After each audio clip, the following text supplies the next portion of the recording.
Hey everyone, and welcome back to my completionist playthrough of the Baldur's Gate Saga with SCS and Ascension. And before we step down to the third level of Watcher's Keep, there are some things we need to take care of. First, when it comes to our inventory, I've already prepared some reagents for crafting that we're going to do soon, and in general reorganized the contents of our bags of holding, taking out some really old stuff from Shadows of Amn that we're not going to need anymore, and we're going to sell later, and also giving Saravok all of the other crafting reagents and quest items that are in our possession, basically leaving our Dragomir's Respite bag only with the situational equipment that we might want to use. And that was done with the purpose of achieving greater clarity in this bag, and also because I think our Dragomir's Respite was getting close to being full, and now we're going to have much more space in there. Also, I've distributed some fire resistance gear among most of our party members, just so that they can have a little of it, but we are not going to go all out with the fire resistance, and that's why we're not going to use the red dragon plate, and we're also not going to use the Surepax plate that Jaheira could wear, for example. And that's because while it is going to be nice to have some fire resistance in the upcoming fights, I value the higher saving throws more, and that's why we're going to want to be wearing our items of protection +2 and take advantage of the saving throw boosts that they give, because we are going to have to rely on our saving throws a little bit. Also, specifically to Jaheira, we have given her this 22 strength belt for this level. And also, for the same purpose, we have the Helm of Baldur equipped on her instead of a resistance helmet, for example, and that's because we are going to want to maximize her Thako to ensure that her swings land successfully, because we're going to be counting on Jaheira and some of the effects that she is going to be able to apply onto her targets. And the significance of the 22 strength is that compared to her 20 strength belt that she was using before, the 22 strength one is going to give her +1 Thako, and we are really going to commit to that whole concept. And I think that's it when it comes to our inventory. Now, in the previous episode I also forgot to loot 2 bookshelves here. And this one with some ammo.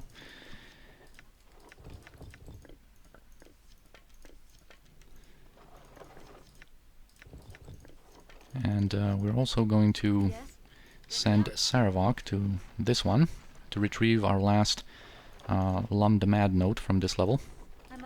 This is the Charisma combo. Also, I've prepared some other items like Lilarkor on Saravok or Sword of Arvarine on Kirinai. We're going to get to that later.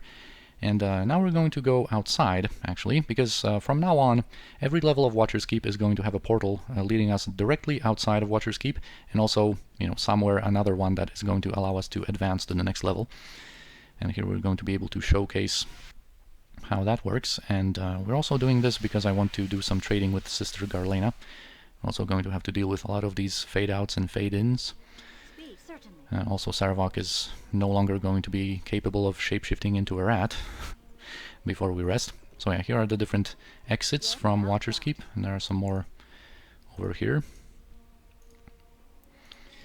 But yeah, we're going to take the steps up here to the top of the Watcher's Keep, and we're going to do a little trading with Sister Garlena.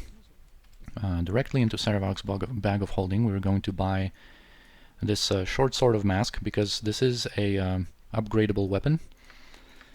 And also we are going to recharge this wand of cursing here. Yeah, now it has 8 charges. Also, one notable thing about it is that everyone can use it. There are no class restrictions, no attributes needed. So that's a little notable about it.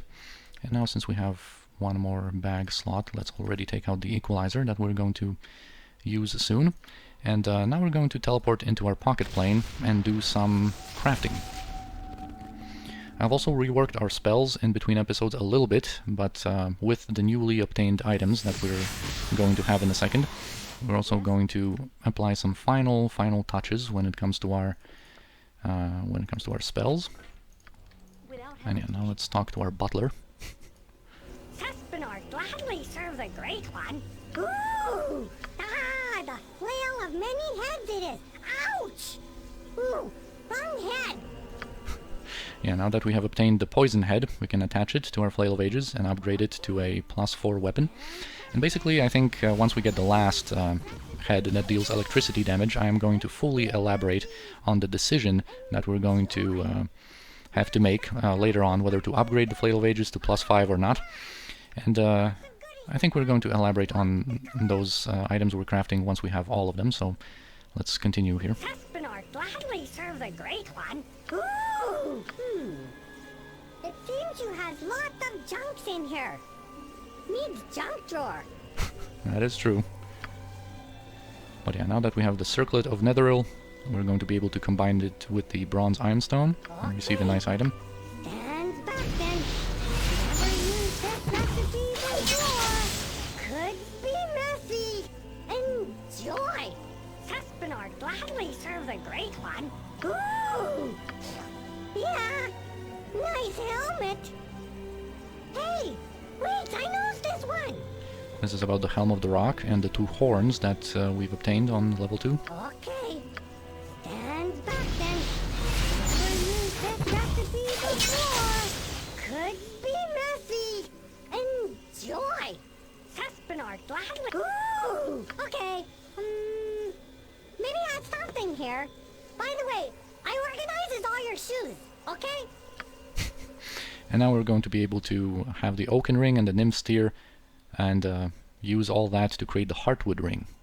And that's the last thing we want to upgrade with Cespinar, and we're going to take a look at all of the new goodies that we're going to have now access to. We're also going to re-equip ourselves with everything that we have dropped here. Of course, I'm always dropping these bags of holding and preparing the crafting reagents just so that Cespinar doesn't talk so much about every little thing that he could possibly upgrade. But anyway, now we have our Flail of Ages +4. It's +4 enchantment now, and also adds that +1 poison damage. And in Throne of Bhaal there are more creatures that are immune to poison, both because it's just the way of Throne of Bhaal, and sometimes because it's the doing of SCS or Ascension, but it is still a nice, reliable source of damage to add to the Flail of Ages. And if we wanted to wait for the Electricity Head to use that instead to upgrade the Flail of Ages to +4, we would have to wait for a long, long time, having in mind the route we're going to use in Throne of Bhaal. So this is going to be a really nice upgrade for Yak here. Also, we have this Helm of the Rock, which is exactly the same when it comes to its resistances, but now it can cast Aura of Command, which is kind of like a fear spell with a little bit of a saving throw penalty. Nothing really special about it, but it looks cooler now. I really like the look of this helmet. Now we can see Saravok rocking the horned helmet. Yeah, the next thing is the Heartwood Ring.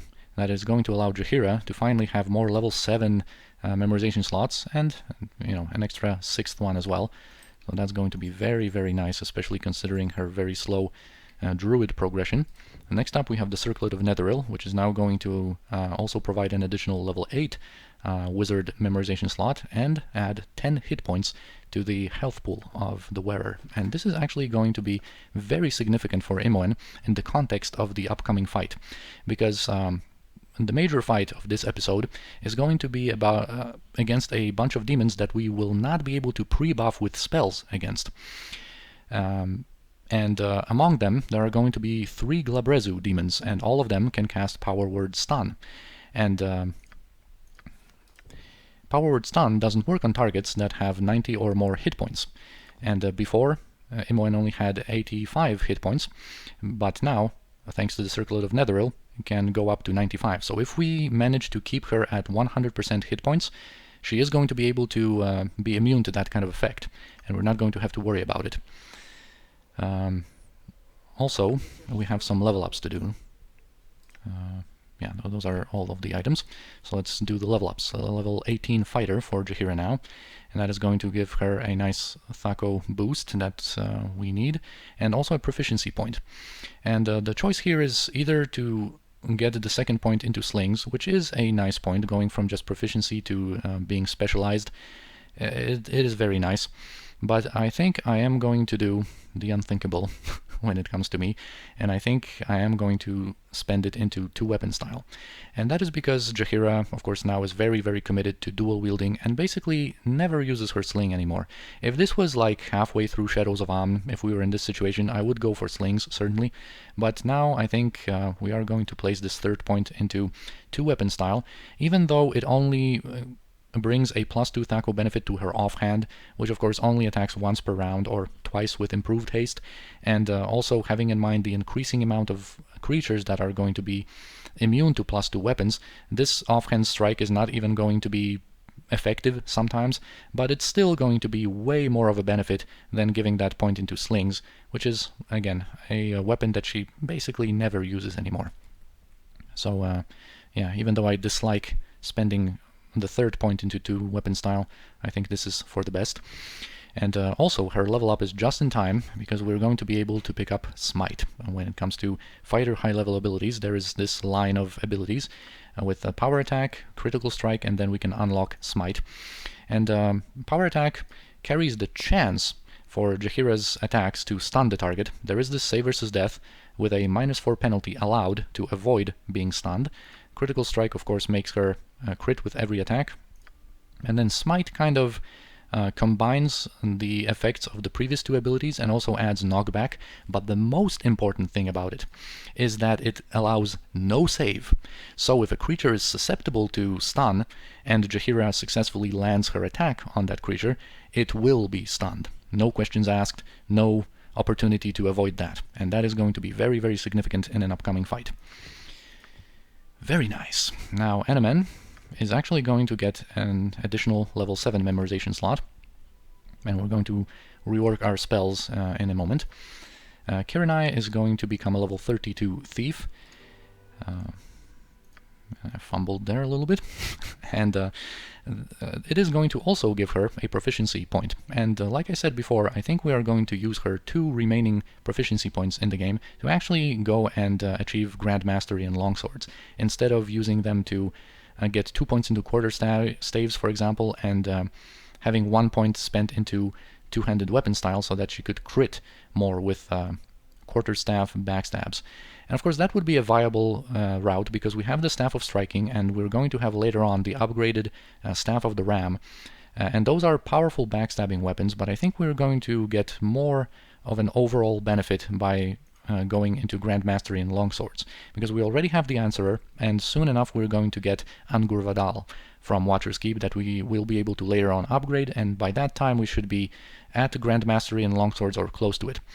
So we are going to go that route, and also I think we are going to still delay using Jan's Adventureware, and this is something that I should have done earlier, but I've always thought that, you know, just very soon I'm going to switch to Jan's armor and it's not going to matter, but we can spend the 5 points in open locks and 5 traps, and also 10 into move silently, because those are the penalties that our Aslifer and Chainmail applies to Kirinai.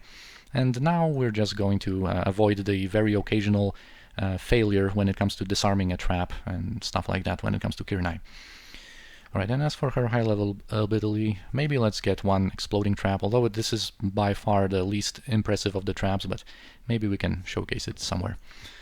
And finally, Imoen is going to get another high-level ability, and this time it's going to be Dragon's Breath, I think. We're going to still uphold a little bit of her theme from Shadows of Amn, being our damage-dealing-oriented spellcaster, but also this is going to be just straight-up very useful in a lot of situations, because Dragon's Breath bypasses magic resistance, and this is going to be a nice addition. I think we're going to have one fight where that's going to lend itself pretty well to kind of a new, upgraded, innovated Armageddon tactics. Perhaps we're going to use some AoE spells, and Dragon's Breath is going to fit perfectly into that kind of assortment of spells. And now let's place some finishing touches when it comes to our spells. So Imoen has an additional level 8 spell slot, and we're going to get this protection from energy for some acid resistance in one place. I think that's going to be the most useful. Here we're going to switch Wail of the Banshee to Dragon's Breath. Now when it comes to Yakman, I wanted to use that mass Raise Dead in combat to do an AoE heal. Didn't really manage a great situation to do it, so we're just going to use it now and get rid of it, just to showcase that it's quick to cast, and after a little bit of a delay that AoE heal is in effect. But now we're going to give him some other stuff. I think we're going to also give him Firestorm, and the last slot is kind of a question between more Storm of Vengeance that we might have a use for, maybe a Deva that's always useful, a versatile pick, even Implosion. You could make an argument for it when it comes to some upcoming fights. I think I'm just going to allow myself the ability to have more Storm of Vengeance. We are likely not going to use 2 of them and Flame Strike in the coming encounters, but let's just have it prepared.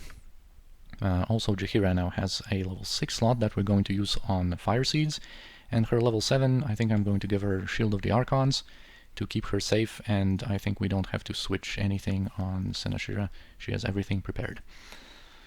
Alright, so now we can rest. And, alright, this is outdated comment, Seranaman, you're not fatigued anymore. Before I forget, we are going to set up spell triggers and spell sequencers. We're going to have a spell trigger on Senashira, a very special one, that is going to consist of True Sight, protection from magical weapons, and immunity to abjuration. We're going to use it very soon, actually, and Imoen is going to set up a spell sequencer, also for a battle that's going to come soon. And in it we are going to place Stone Skin, Haste, and Protection from Fire. Alright, and now we are ready, and we can get back to adventuring.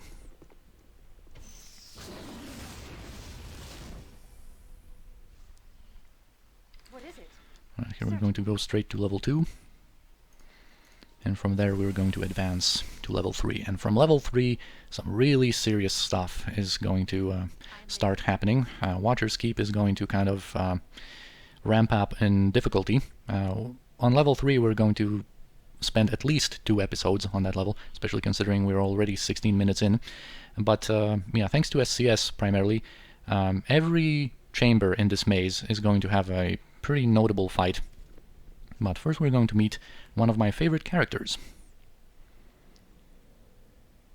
Yeah, a lot of these fade-outs and fade-ins on this level we're going to experience. It will be done. What? Yakman! Yakman sees people before him, but they must be illusions. Yes, Yakman is seeing illusions. Delusionary Yakman. I love the guy. Yak Man? Is that your name, Elf? Yakman talk all the time. He was told talkative Yakman. Once came with party all looking for treasure. Yakman talk all the time. Now all they are dead and only Yakman left. Lost, lonely Yakman. Wait, you speak? Illusions that speak? No! Demons covered in illusions. Must get away from the demons. Sneak away, sneaky Yakman. Sneaky Yakman. I believe this is the same voice actor that voiced Gaul in Shadows of Am, so he has some skills. And before we follow Yak Man through the portal that he's going to take now, and properly start out this level of Watcher's Keep, we are first going to explore a room that you generally never visit, and it's through this portal right here, because this room is never on the path, the correct path through this whole level to find the portal out of here. But it is an interesting room that, of course, we have to showcase in our Completionist playthrough. And for that, we are going to make a small preparation here. We are going to buff up with Remove Fear. And we already have some Fire Resist on. And we're going to make Sarvok our party leader. This is how it was meant to be. Let no one bar our path. But Sarvok, don't get too excited, because the reason you're in the front here is because this next he's going to be our kind of a test guinea pig, or a rat, I guess, if we want to continue that theme. By being on the front, he's going to be the most likely target of enemy spells, and in this next chamber we are going to have quite a few of spellcasting quasits, and they are going to be notable because this next room is going to be a wild magic zone, which means that spells cast are going to trigger wild surges. And even though most of the wild surges affect the caster, usually, and only some affect the targets, well, if anything bad is going to happen, we want it to happen to Sarvok and not Senashira. And also, when it comes to the wild surges, there's 100 of them in the game, and most of them have temporary effects. So even if something bad happens to Sarvok, usually they only last for one turn, so their effects are going to fade. But some effects are actually temporary. Like, there is a possible sex change, there's a possible color change, it's possible that we're going to lose 80% of our gold, which would not be too cool, and also our items might be drained out of charges. So those are some really nasty effects that can happen, and for that reason I am going to make just a safety quick save that hopefully we're not going to have to use. We're going to deal with anything else that is dealt upon us, but I wouldn't like my items to be drained of charges. Anything else we can deal with. I think the sex change, if the character dies, they are going to be reborn as they were like meant to be. But yeah, we are also going to cast Fire Seeds already to delve a little bit into a certain concept that we're going to still explore more later. But when it comes to the Fire Seeds, this spell creates a number of projectiles that can be passed around, and we are going to pass them to Saravok, and basically they strike the target as +6 projectiles, but they don't explode like a fireball would, but they spread their damage kind of like Insect Plague would, just the damage affects nearby targets. And we've already talked a little bit about the spell when we were dealing with the Cowled Wizards in Shadows of Amn, but in Throne of Bhaal, soon we will, like already now, we're going to explore kind of a cool concept about these projectiles, but especially a little bit later. But anyway, the notable thing about the Fire Seeds is that when they spread their damage around, it bypasses spell protections and physical protections. So actually you can trivialize some really tough fights against very protected spellcasters like liches by using the Fire Seeds on your party member or a summon that stands next to the lich, and then the effects are going to be transferred onto the lich. And I'm speaking about effects because Fire Seed also apply on-hit effects. And most of such on-hit effects are connected to a weapon, like you know, the acid damage coming from Black Blood. And of course the Fire Seeds are a weapon themselves, but on-hit effects can also be the result of certain class abilities, like for example the poison weapon coming from an assassin or blackguard, or fighter high-level abilities for that matter. And we are going to showcase how these Fire Seeds, when they kind of explode and spread their damage, they are going to be able to apply Saravok's Death Blow effect. And since Quasits are only level 7, we are going to be able to deal with a lot of them instantly in order to minimize the amount of the wild surges that they are going to be able to trigger. So let's go in and see how it goes.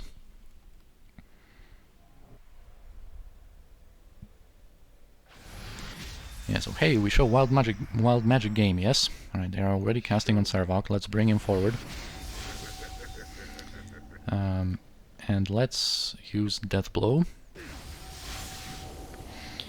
Alright, so they had Burst, that's a fireball explosion on the caster. Let's see some other wild surges. We should not really be worried about stuff. Also, when it comes to the wild surges, sometimes they have the same name, but there are two different wild surges. Sometimes it's the same effect that can, when it comes to one of those wild surges, affect the caster, and sometimes it affects the target. So we are going to inspect Saravok a little bit later to make sure that nothing bad happened to him. But anyway, now he's going to throw one of these Fire Seeds. And he is not going to do that because he got held. So our whole concept was ruined. So it's going to have to wait for later. Anyway, I think after the initial round of... well, yeah, he also got polymorphed into this Spirit Wolf. This is actually a pretty good creature, but since he is held, he's not going to be able to do much, but actually we are going to be able to free him from his held status. But now that he is polymorphed into this Spirit Wolf, he lost his Fire Seeds. And even though we would be able to pass them to someone else, you know, they won't have the Death Blow effect.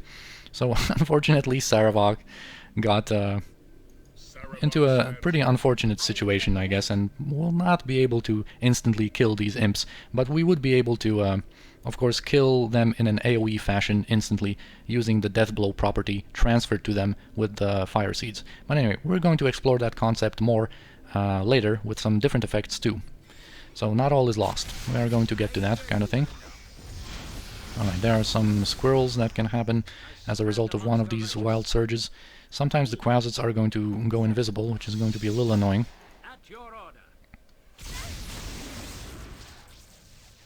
we are going to have to wait for them to show themselves up. We are going to inspect all of these possible wild surges in a little bit.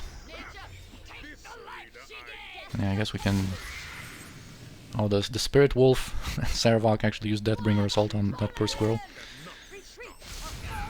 And there are some more of them. I hate Quasits, and you'll see that also in a different encounter, where they can just instantly go invisible. Yeah, and just be annoying. And that invisibility power, as you can see, is not tied to them actually, you know, using up their round.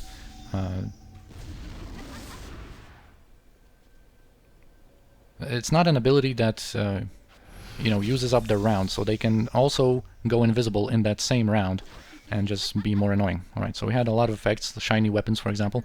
A bow with that effect looks really cool. Anyway, let's just quickly scroll through and see what happened. Yeah, weapons glow.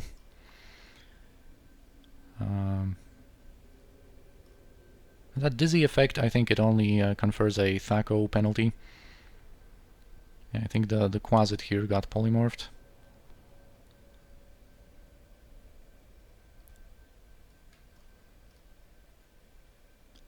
Yeah, caster also targeted with the same spell. That's, you know, many different... Actually, because we didn't manage to kill them, you know, instantly, like my plan assumed, I guess. You know, we actually got to see a lot of these different wild surges take effect. Anyway, let's just see if anything bad happened. Oh, actually, Jaheira got polymorphed, it seems, into that...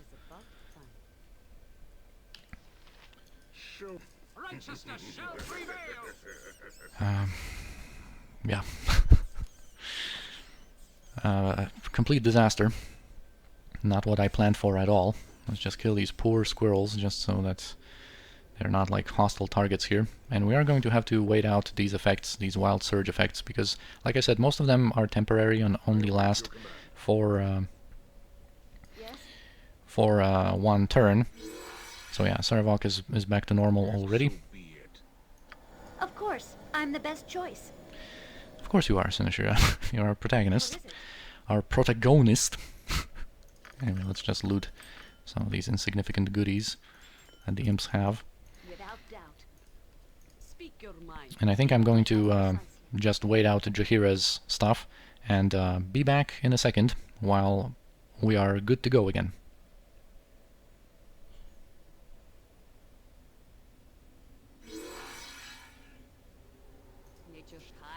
Alright, there we go.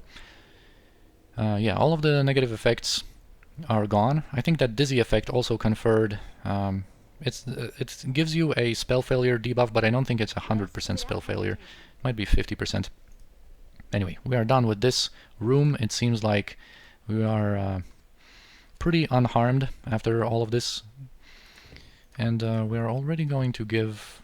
Well, not yet. You can use your own sword, Saravok, for now. But we are going to switch to Lilarkor very soon. Using that portal, we can go back to the starting room. And yeah, now we're going to properly engage into doing this level, and we're going to get some explanations about how this level works when we kind of follow Yak Man to his camp chamber, I guess. I guess he has his little tent here and a fire. And before we really explore anything, let's just talk to him. Please don't hurt me, demon! Don't hurt me, helpless Yakman! Frightened Yakman! We can calm him down. I'm no demon. Look closer. Oh, well, that's okay then. Okay, just who are you exactly? Yakman not remember. Forgetful Yakman.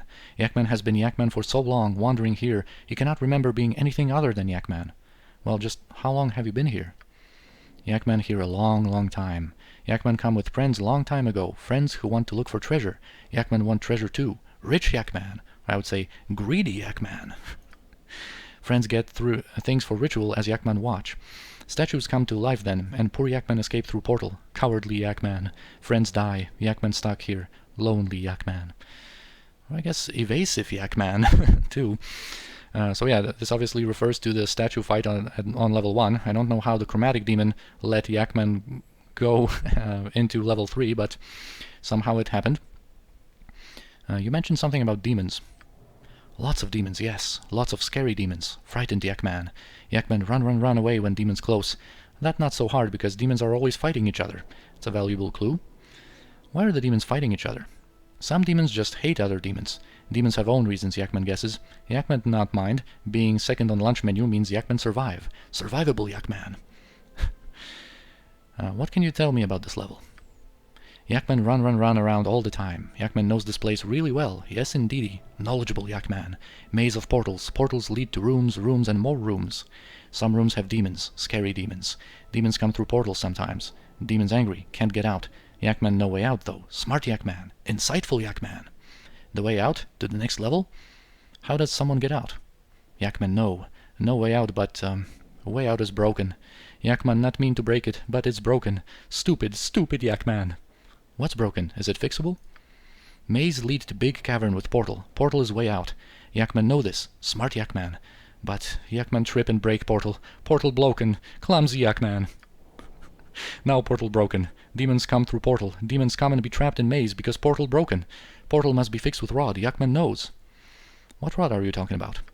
Yakman has rod, but rod broken too. Rod need 3 gems, and gems fall off when Yakman run. Yakman not know where gems are. You can have rod. In junk pile it is. Generous Yakman. How do I reach this cavern where the broken portal is? Yakman forget. Yakman always forget. Forgetful Yakman. Yakman write it down in journal. Must be around here somewhere. Alright, that's nice. We are going to take a look at that journal. We can suggest him to kind of rest and go to sleep, but he never does. You never sleep? You must sleep. If you didn't sleep, it would drive you... Oh. Yakman used to sleep long time ago, but it get cold, so cold. Frozen Yakman. Demons come and it get cold.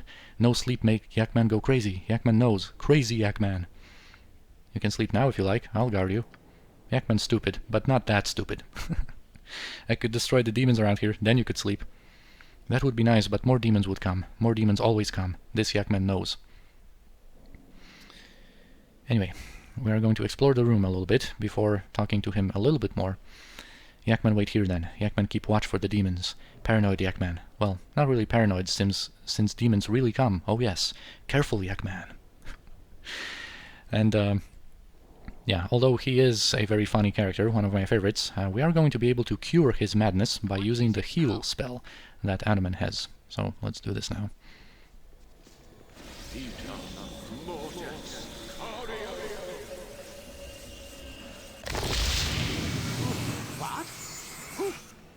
Who are you? Don't you remember me, Yak Man? I'm Senashira. Yak Man? That was that ridiculous nickname that atrocious little halfling kept calling me. My name is Tamorlin. Where is my party? Where am I? This is Watcher's Keep. You've been here alone for quite some time by the looks of it. The Watcher's Keep. That all seems so long ago. I remember I tried to use the Scepter of Radiance to restore the damage done to the portal, and that's it. Thank you truly for restoring my mind to one piece. I would have wandered here forever, I think.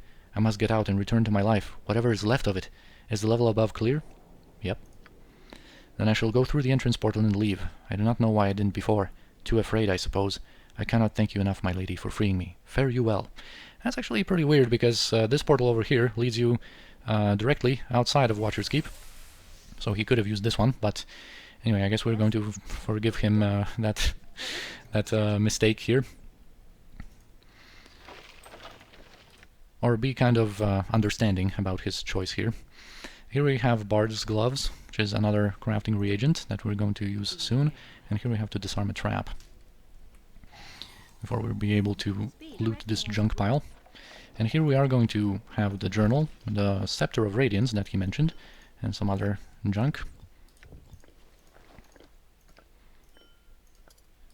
And yeah, so let's take a look at the Madman's journal. The journal is thick and filled out with various entries that are at first legible Elvish, relating the writer's horror at being trapped in the maze and his frustration at the fact that even retracting your steps through a portal you have just traveled through will not lead you back to the area you just came from. That's a very valuable clue, and that's why this maze is so troublesome to the inhabitants of it. The writer is obviously morose and guilty over abandoning his dead comrades, and his writing suffers over time, slowly degenerating into mad scribbles, paranoid ramblings about demons, and wild, repeated references to Yak Man written all over the journal. Only once does the mad scripture give way to a clear section, some form of poetry, which may be some manner of directions, or may be nothing more than drivel. And this is going to be a description of how to get through the maze successfully and reach that cavern with the portal. And that's why Yakman mentioned that he knows the way out of here. I stand in the room that shows the way, and I must get out of here. I flee towards the rising sun to find the pillar of stone is near. So first we have to go east from that starting room with kind of the compass that shows the way. I continue from there as I began, and with the demon speak. He bids me south to journey onward, to run and not be weak. So we're going to travel east until we meet a talking demon, and from there we're going to change the direction. We're going to head to south. South until the obelisk I find, with runes on every face. The setting sun draws me on, then, into its fiery red embrace. So once we reach the obelisk, we have to go west, and you basically go west once. From there I flee to the coldest north, and lay down by the tree. But even there the north still calls, as to the north I'm free. So yeah, from then on, journeying north is going to lead us to the exit. So that's very nice. And here's the Scepter of Radiance, that misses the 3 gems that he mentioned. And this is going to be an important item that is going to allow us to progress through this level and advance to the next one. Alright, so we're done here. And let's progress east, like it was said, because I do want to do a very notable fight in this episode still. And yeah, here's the first room that kind of shows us, with the isometric perspective of Baldur's Gate, what the game actually considers north. So going to the up and left, I guess, would be north, these portals. Then, you know, east, south, and west over here. So yeah, we're first going to head east and be introduced to the concept of a dead magic zone.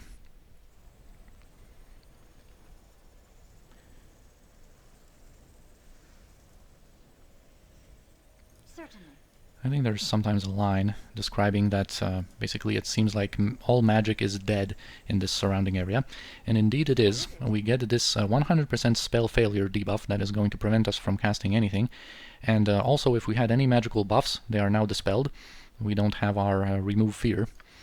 Speak without doubt. And here we're going to see demons and devils fighting each other. Here this Baldur mentions the Blood War, and the Blood War is an ancient and eternal conflict between the devils of Beator, also known as the 9 Hells, and the demons of the Abyss. And that's because devils are lawful evil and demons are chaotic evil, and they, I guess, have some philosophical disagreements when it comes to, I guess, how to best spread evil across the realms. And yeah, they are always engaged in that conflict, and it's going to take high priority for them because they are not even going to notice us. They are going to fight each other. The 3 Cornagons are devils, and Baldur is a demon. And if you played Planescape Torment, there's of course a lot more about the Blood War. In Baldur's Gate 2, there's actually not that many mentions of it. But yeah, here what we're going to do, even though spells are not going to work here, wands still work in dead magic zones. And this also gives me the opportunity to talk a little bit more about this wand of spell striking, because its breach also doesn't actually work as intended, because it works like vanilla unmodded breach that bypasses all spell protections, like breach normally does if you don't have SCS installed with the component that you know, changes the behavior. So we are going to be very, very careful when it comes to using this breach. We're probably not even going to use it against mages, just to make sure that you know, if we didn't dispel them completely, our breach is not going to work, but we are still going to be able to use this breach specifically on some creatures, like the Ballers, because they do have stone skins. And perhaps maybe when it comes to fighting mages that we're extremely sure that we have completely dispelled. But anyway, let's allow him to get that stone skin. Now we're going to be able to breach him. And we're not going to be able to we're not going to need to worry about his Vorpal attacks, because he is clearly going to be busy with fighting the Cornagons, and I think we're going to kill one Cornagon first. Of course, we want to snipe all of the experience that can be gained in this area. So we're going to kill this Cornagon. Alright, now 10,000 experience is ours, and now we're going to switch completely to that Baldur. We are going to take some fire resistance, but fire damage from his aura Flaming Death, but we do have some resistance, and we can of course out-heal it a little bit later. This is, by itself, this reflected damage of course is not going to matter all that much. And we want to get that experience. It seems like we did get the killing blow, and we do get the 26,000 experience there, and Kiranai unfortunately got feared because devils have that permanent fear aura. And here, of course, in the dead magic zone, we are not protected by spells. We only have one item that protects us against fear, and that is Peridan, that dragon-slaying longsword. Yeah, it gives us immunity to fear. But anyway, we could not predict which one of our characters would get feared, so we are going to have to wait it out. And in the meantime, I guess we can cure her bleed, even though, you know, it's supposed to be a bleed, it deals poison damage, and you can cure it with... Oh yeah, of course, dead magic. What am I even thinking about? But yeah, Kiranai is already under our control, and here Baldur's usually drop a flail +3 that we're going to sell. And yeah, here we have this mentioned Pillar of Stone that has an inscription on it. With my last breath, I place my greatest prize, forever beyond the reach of the evil all around me.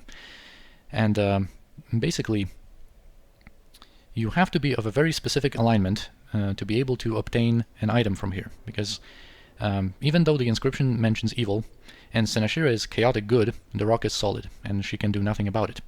You need to have a lawful good character, such as Yakman, for example, to be able to draw a sword from here. Yeah, here the sword materializes in our bags, and it's going to be a bastard sword, only usable by paladins, called the Purifier. That the famous paladin Sir Wedier, I guess, used earlier. And this is an upgradable weapon that already is kind of nice for the purposes of stacking magic resistance. It has 20% on it already, and we are going to be able to upgrade it to become even better. Kind of like a sort of a mini version, one-handed version of Karsamir, but not quite. And it also involves a choice whether you want to upgrade it or Karsamir, and we're going to, you know, showcase the different versions and whatnot once we actually have the Eye of Tyr that's used to upgrade it. Alright, and now the main event of this episode. Once we step through this portal, there's going to be a significant encounter that we cannot avoid because of our good alignment. And of course, since this is a dead magic zone, we cannot pre-buff here. So this is going to be a little tough. Of course, we want to have 100% health on everyone, especially on Imoen, to make sure that she is above 90 HP.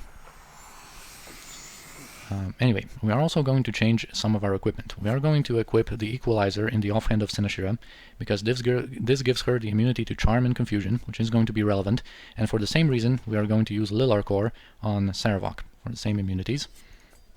We are also going to equip the Mace of Disruption on Yak to make him immune to level drain.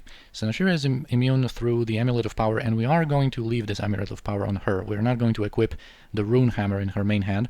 We are going to allow Jaheira to get level drained a little bit if it comes to that, fine. We are going to deal with that. But yeah, protecting Senashira and her having the 25 strength from Crom and actually being able to deal a lot of damage is going to be more important. And also what we're going to do before stepping into this portal is we are going to use Kiranai's Avoid Death already. These abilities are not affected by dead magic because they are not magical in nature. Since now she has that, she is going to be immune to instant death and level drain, and now we're going to go into shadows with her. And even though, of course, demons can see invisible, that doesn't mean that they are immune to backstab. And that is going to be something that we're going to engage in. And I think this is everything that we can do. There's not that much room to maneuver in this room yet.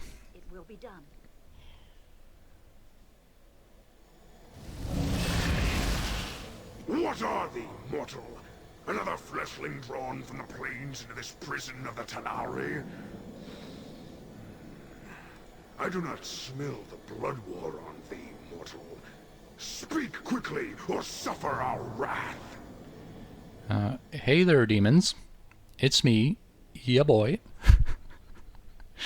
But anyway, here's Tahazzar, the leader of this group of demons. And we can ask him about this blood war. We Tanari have been drawn here to this interminable maze, and we know not why. Try though we might, the plains be closed to us.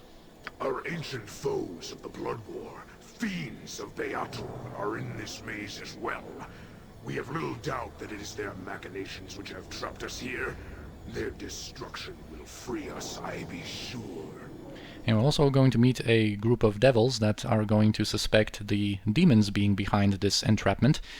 And also, when it comes to Yak Man, we can forgive him his little mistake when it comes to his terminology, because, of course, the Blood War is about different fiends battling each other, not demons. Demons are the chaotically aligned fiends that fight the lawfully aligned devils.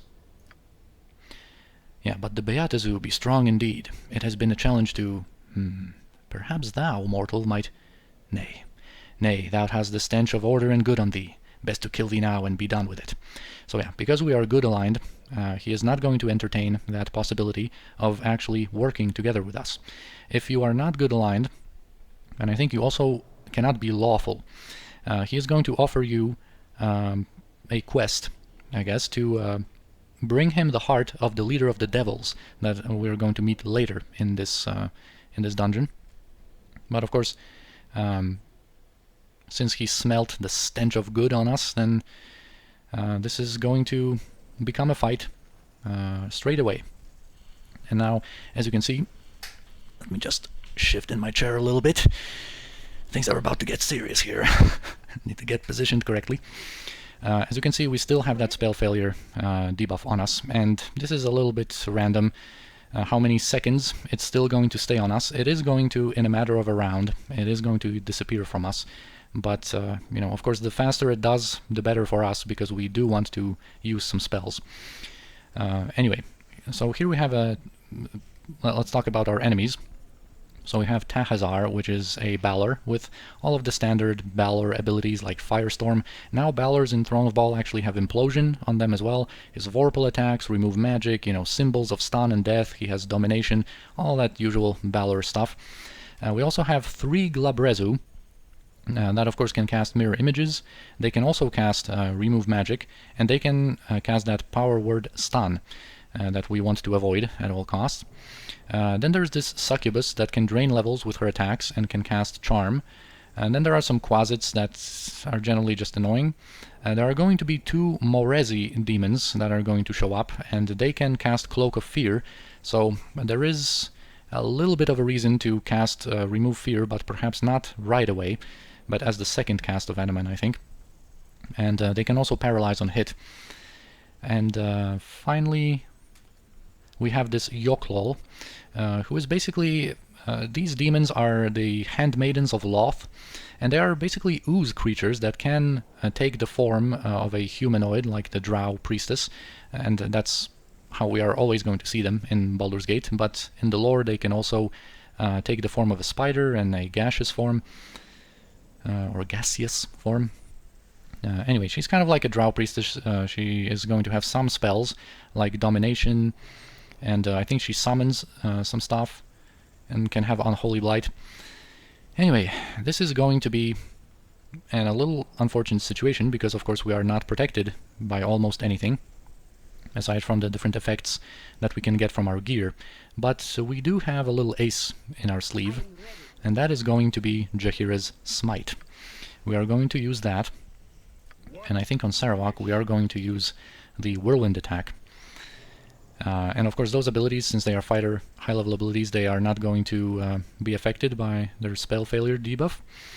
And what we are going to do is we are going to approach fearlessly with Jaheira. Hopefully this spell failure debuff goes away quickly.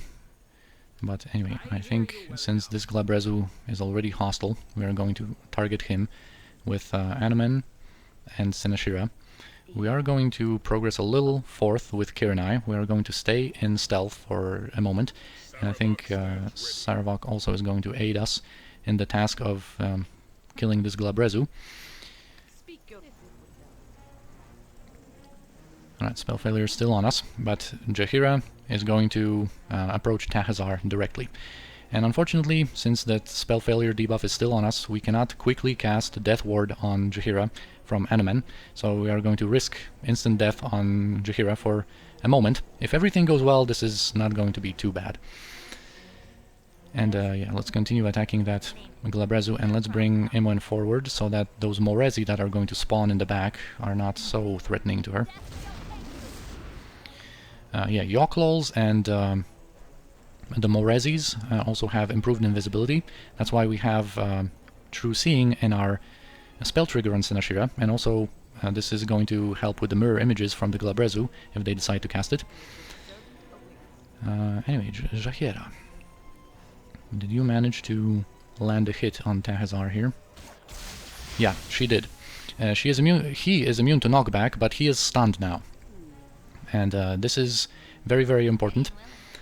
Okay, now our spell failure has gone away, and this is also nice because we one of the Glabrezu cast Remove Magic, and now after it took effect, we are going to be able to apply our stuff. So, spell trigger on Senashira, that is going to make her immune to magical weapons, cast that True Sight, that's going to dispel improved invisibility and mirror images off of this stuff here, and just in general help us. And also, she is going to be immune to Abjuration, so any further remove magics are not going to affect her with that. Now, Imoen is going to apply this spell sequencer onto herself, giving her Stone Skins, hasting us, and giving her protection from fire, because Tahazzar, of course, has some fire stuff, especially that Firestorm, but since he is stunned, I think we are going to be able to soon deal with him. Now that he is stunned, Jaheira is going to move on to this nearby Glabrezu and try to stun him, because Glabrezu and even Balors are not immune to stun. Oh yeah, of course. A very important thing about this fight is that all of these creatures, demons and devils, are usually very magic resistance. Like Balors have 70 magic resistance, Glabrezu have 50, and I think the Succubus have 50, and even the Morezi have like 34.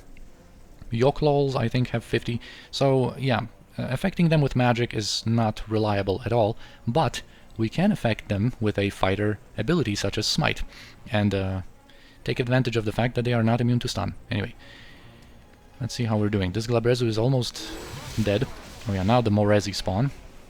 Alright, one of the Glabrezu is already dealt with, and the mirror images of the other two got dispelled by our stuff. That Senashira unleashed our True Sight. Alright, this is okay. Now we are going to want to breach Tahazzar with Imoen's wand as quickly as possible in her next round, so as to dispel his Stone Skin. Alright, now we can move with other characters. We can move on to the Succubus, actually, because she still can charm someone, or level drain someone, even though the chance of that is not that great, because we do have some decent saving throws, but yeah, it is still a chance. So let's try to take care of her first. So we're going to have these characters. We are going to still, I think, stay in stealth with Kirinai. Unfortunately, Yoklols are immune to backstab, but Glabrezu and Balors aren't, and I would like to backstab the stunned Tahazzar, but I'm not sure if it's going to be worth waiting. Yeah, it's not going to be. We're going to backstab a Glabrezu very soon. Because, of course, Tahazzar has Stone Skins still, so our backstab would be absorbed by that. Alright, now we are hasted. Oh yeah, that Succubus got knocked back. Alright, Senashira, stun another Glabrezu, if you can. What is it? Alright, the Succubus is dead. Speak. And now the Yoklol casts Spider Spawn. We don't really care about that. Yeah, the Morezi have Invisibility and Blur, and there were also some hold persons that Kirinai seems to have been able to resist. We of course have Remove Paralysis on Anaman, and Since she is, well above 90 HP, we are not equipping this Sword of Arvarine, but if it comes to that, we are going to equip it, and so as to not allow Kiranai to become stunned, and she has that Methyld's Harp that is going to help us whenever someone else gets held or stunned. Alright, so now we can, I think, switch to this Glabrezu. And let's see, yes, we can backstab this one. This one is stunned, of course it got knocked back to the wall here. Let's backstab him. Alright, 83 damage. That's nice, and let's put Jaheira onto Tahazzar again, because the stun coming from Smite actually only lasts for 1 or 2 rounds, I think. So we do want to keep him stunned. Alright, our breach is underway. Oh yeah, he actually got unstunned, so hopefully Jaheira, you can do what you're supposed to do. Alright, this Glabrezu got killed. We are going to go invisible with a potion with Kiranai now. And yeah, Jaheira stunned Tahazzar again, and now we're going to backstab him with Kiranai. This Glabrezu is near death, he is dealt with, and we're going to focus all of our attention onto Tahazzar. We want to get rid of him as quickly as possible. Let's even guide our guys manually to avoid traffic jams, and we are going to switch to the Flail of Ages here. I don't care about level drain. Oh yeah, we don't even have to care about it anymore, because the Succubus is dead, and that's the only creature that can level drain. Actually, Yak is going to quickly apply Remove Fear to everybody, in case those Morezis cast a successful Cloak of Fear. Alright, and then go. Let's heal Jaheira. She doesn't have Smite anymore, so... Okay, that was our last chance here, last few seconds to deal with Tahazzar, and we have done that successfully. Nice. Now the next priority target is going to be the Yoklol, I think. Now we are out of the danger zone. Whew. Now that the Baldur and the Glabrezu are dead and the Succubus, we are out of the danger zone. It's cool. Actually, even to make things even safer for us, we are going to get Peridan and have that on Senashira, because of her spell immunity to Abjuration, the Remove Fear effect did not get applied to her. Now, Yoklol is dead. Now let's take care of these Morezis.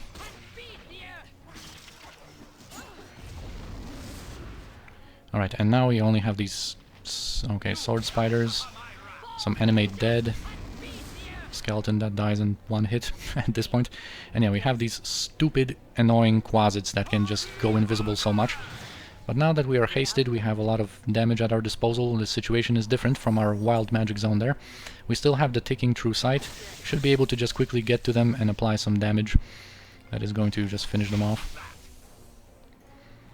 Okay, this one is dead. There's just one more. And boom. Yes, we are done with this encounter. That is a very dangerous encounter if you're good aligned, because, of course, they are going to initiate the fight immediately. Not allowing you the opportunity to cooperate with them. And, of course, the zone directly before it is a dead magic zone, so you can't pre-buff much, or can't pre-buff at all. But we got through it. Yay. And there's also this container that's trapped. And from Tahazzar, we can loot one of the Scepter Gems, and we can also loot his heart. And from this one we can get some arrows and potions.